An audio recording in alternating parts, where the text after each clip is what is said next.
সোনার আংটি গড়াতে পারে। সোনার আংটি কেউ যদি গড়াতে পারে তখন রূপোর আংটির কথা ভুলে যায়, কারণ সোনা হয়েছে সবচেয়ে মূল্যবান জিনিস। তাহলে তুই সোনার চাইতে কিছু চেয়েও মূল্যবান জিনিস দর্শন করে এসেছিস। তুই আমাদের খুলে বলে কি এমন দর্শন করেছিস? দর্শন করে রাধারানী বলছে তোরা তো আমার একটি সোনার কলসি হারাইয়ে দিয়ে এসেছিস, এটি বলছি। কিন্তু ললিতারে দেখে দেখে আমার নয়ন মূলে চেয়ে দেখ, চেয়ে দেখ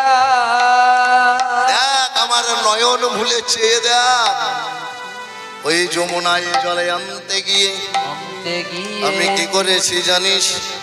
বলি আমি দুটি নয়ন কুম্ভ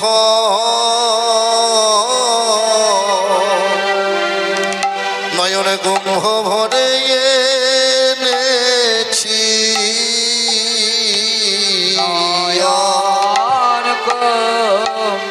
প্রেম সে নিতাই গৌর হরি বল।